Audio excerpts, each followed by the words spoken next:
All right, what is up, everybody? I've got a special guest on the phone here, former NASCAR driver Jeremy Mayfield. How are you doing this evening? I'm doing good. How about you? I'm doing good. Yeah, I really appreciate you taking the time to do this, and we'll get started here. Is there anything that you signed out of the ordinary during your career? Anything weird or unusual that you can think of? Um, yeah, probably one of the craziest things I ever signed is I went to Iraq in 2008 and signed a lot of stuff over there. But one of the probably craziest things I signed was one of the missiles that was on a Apache helicopter that was going to fly out and do a mission. So I autographed one of those, and not sure where it landed at, but it's over there somewhere. And I thought that's pretty cool. Yeah, that is freaking awesome. That's probably one of the coolest things I've ever heard. I've done probably 7 or 8 of these videos, and that's pretty impressive. Were you hesitant at all, or were you like, nah, let's sign this thing?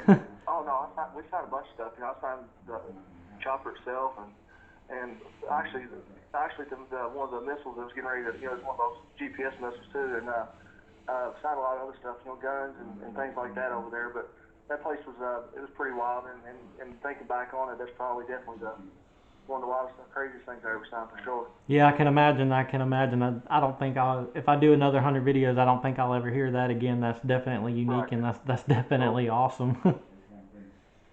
And the second question is, have you ever been denied an autograph by anybody that you can remember, whether you were like younger or maybe like somebody else that you raced against or anything like that? No, not really, but I've seen that in the past, from other drivers denying people autographs. But that's something I never did do, and I've never been denied, autographs, which I never got a lot from other people. But it's just something I always didn't really approve of. The way I was kind of brought up, and was just turn somebody down if they want your autograph. You need to give it to them no matter what you're doing or where you're at if you can. And that's something I always kind of prided myself on doing. But I have seen that done, and it's not a good thing. It's not a good sign, and I hated to see that when I did. Yeah, yeah, I understand. I did a video with wrestling legend Don Cornado. I don't know if you remember him or not, but he kind of had that same mentality where he was said, no matter if he was out in public or if it was at a wrestling event or whatever, that anybody that asked, that he gave it to him, and he never denied giving anybody one, and that was something Right. he kind of took pride in.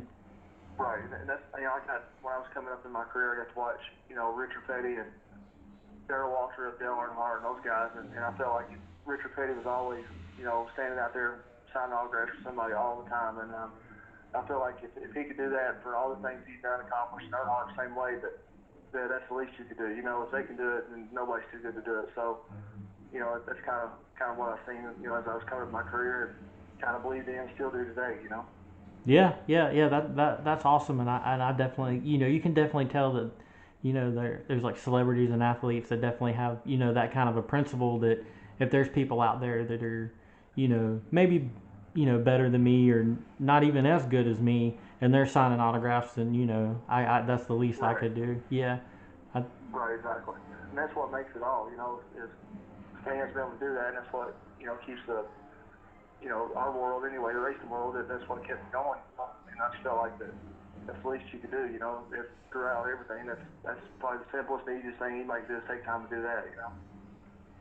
yeah, yeah. I completely understand, and as somebody who collects autographs, that's the kind of stuff I like to hear, because obvious.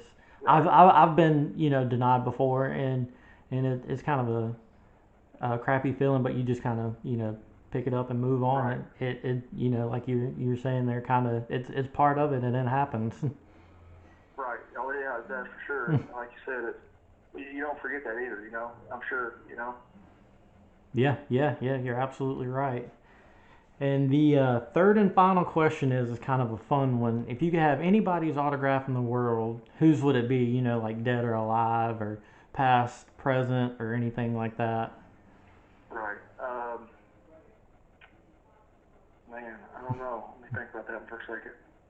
Yeah, absolutely. Cause I've got a lot of them, from different people, and met a lot of different people throughout my career. And I'm trying to think who would be, if anybody, if I could get anyone who that would be. Yeah, yes, it's definitely a tough question, and Okay. Yeah, probably Trump. Probably Donald Trump. I met him and got to do things with him in New York one year for the banquet, but really, really good guy, great guy. And I didn't get his autograph, but I wish I had him. I did a good one and a half, you know. Yeah, no, I completely understand that. Yeah, I've gotten, a couple of political figures and presidents myself, so yeah, I can Yeah. absolutely understand that. Oh yeah. All right, well, that's going to do it. I really appreciate your Okay. time. Yeah, man, no problem. Anytime, just let me know. All I can right, help you out. all right, I really All right, buddy, appreciate thank it. you. Yeah, no problem. Thanks. Bye.